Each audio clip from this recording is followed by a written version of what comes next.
On July 18, 2020, NASA launched a new vessel. 6 astronauts boarded Goliath 1 and set off to prepare the first human colony on the moon. The preparations were expected to take a year, but the vessel carried 6 months of additional food past that expectation in case of emergency. Radio communication was possible only on the side of the moon facing the Earth. The astronauts were told to stay in this area to maintain radio contact. The astronauts had landed on the eastern border of the Serenitatis. This lunar mare was largely covered in basalt and held few craters, making it perfect for colonization. The goal of the astronauts was simple: map the area for colonization and blueprint the construction of buildings. The only real danger on the moon was meteors striking it, as the moon was devoid of any atmosphere. An electric journal of the day's event was to be sent back to NASA, along with any interesting photos or videos, although it was to be seen if anything exciting could happen. It was the moon, after all. The first few months of journals were fairly normal. The astronauts were right on schedule with the predicted progress. They wasted no time to blueprint the area. Everything in a normal town was to be in the future town: a grocery store, a school, a hospital, among other things. Of course, these supplies would be sent by other vessels. It wasn't their mission to build anything. Then, on the 17th of September that year, the daily report had not come. It was speculated that it was forgotten, but didn't come the next day either. Radio communication was not successful with the astronauts and was met only with static. The radio tower is seen as working properly. It seemed that the astronauts were simply not within range of it. Several missing videos were later recovered from the site.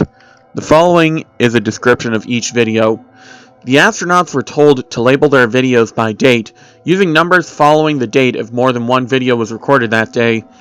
The first video was labeled appropriately as September 16, 2020.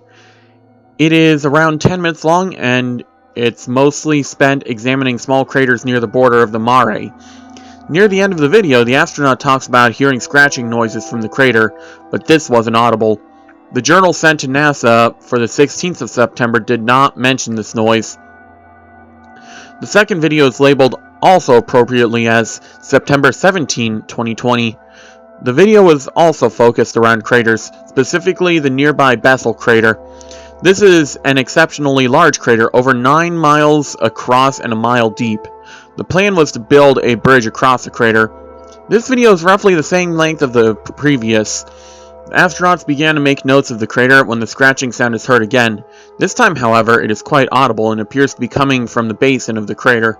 The sound becomes so loud it begins to irritate the astronauts. One of the men looks down over the crater to find the source of the sound. A force unseen by the camera suddenly pulls the astronaut into the crater. His screams are heard briefly before the camera is cut short. The third and final video is labeled Code 7700, Please Help. The date is unknown, but it can be assumed it is probably the next day. It begins with an astronaut in an oxygen tank talking to the camera.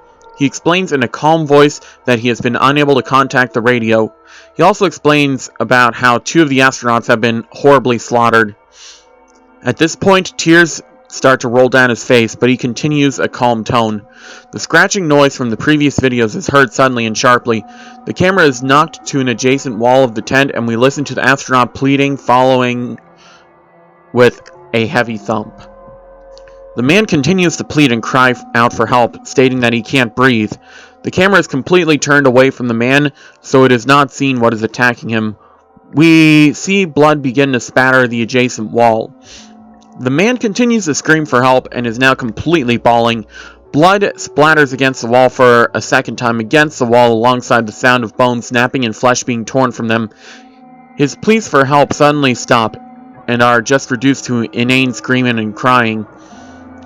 As blood splatters against the wall again, a bit of brown liquid now mixes in with the bright red liquid.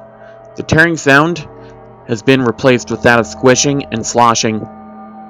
The only sound the man makes now is a quiet death rattle. Suddenly, the man goes silent and several of his organs are tossed near the direction of the wall.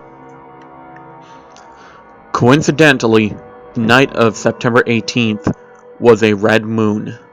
None of the bodies of the astronauts from Goliath 1 were ever fully recovered. Colonization of the moon has been postponed until further notice. The team sent to investigate the radio communication problems the astronauts were having refused to talk to the public. Of the 4-man repair team, 2 have committed suicide since returning to Earth. While the 3 videos were recovered, a photograph was also recovered.